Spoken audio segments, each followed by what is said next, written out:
Hello dear bikers, আজকে 21শে October আমাদের Nepal trip start হচ্ছে। আপনারা দেখতে পাচ্ছেন বিএস মোটর বাইক, এটা এখান থেকে বাইক নিলাম 3টা এফজেডএস V2। এখন আমরা আস্তে আস্তে শুরু করি, যেইখানে মন চাই সেখানে আজকে আমরা থাকবো। হ্যাঁ ভাই, আগান আস্তে আস্তে, বিসমিল্লাহ।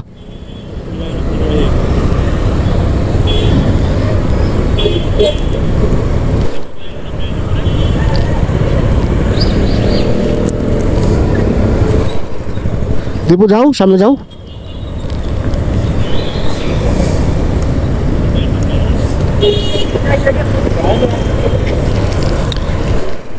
আমরা এখন যাব দীপুর বাইকে। আমরা মোবাইল স্ট্যান্ডার ইয়ে করছি, গুগল ম্যাপসে দেখতেছে, আমরা তাকে ইয়ে করব, ফলো করব। দীপু যাও, বিসমিল্লাহ।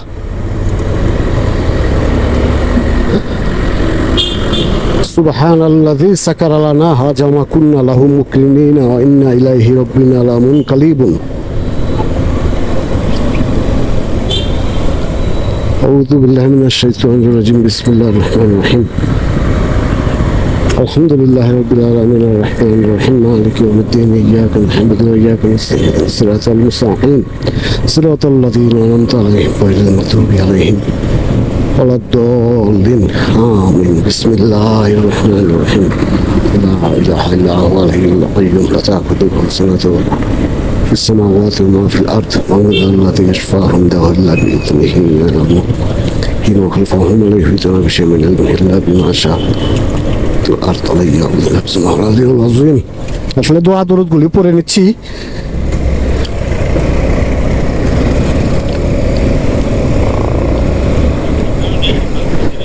আল্লাহ ভরসা। তাহলে আগে কাঠমান্ডু এই কেচালের শহর থেকে বের হই। একটা ফিল চলে আসছে, দেখেন। মাত্র আপনার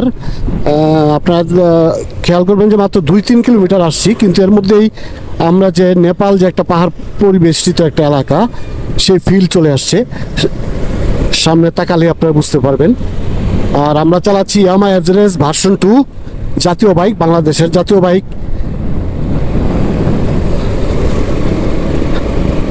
আমার সামনে দীপু আর দরিয়া তাদের নিজেদের মতো যাচ্ছে।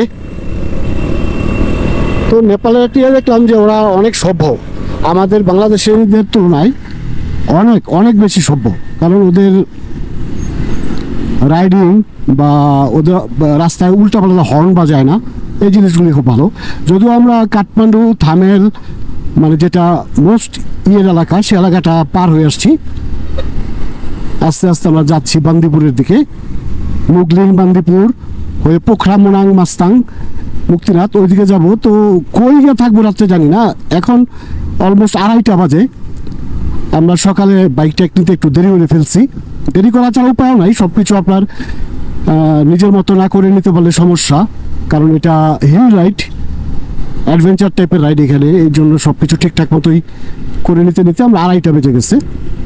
আর আমরা বাইক ভাড়া নিচ্ছি 12 দিনের জন্য।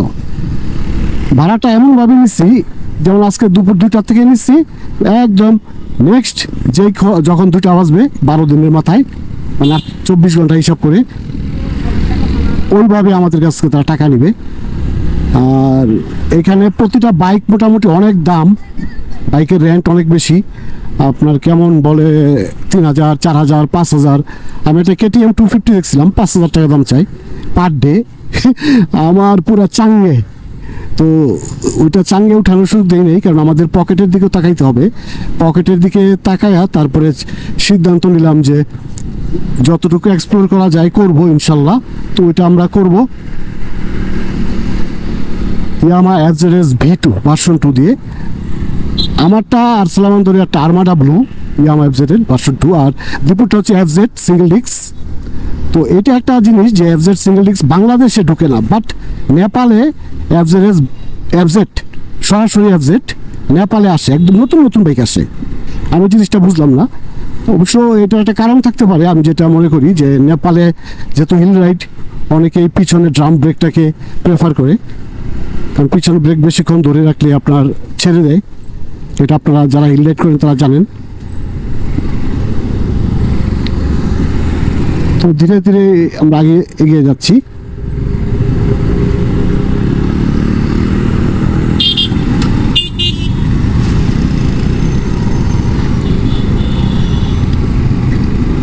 নেপালের ট্রাফিক খুব কড়া, এই জন্য আমরা দেখে শুনে যাচ্ছি। ধরতে পারলে 10-12 হাজার টাকার মামলা দেয়। ওই সামনে পাহাড়।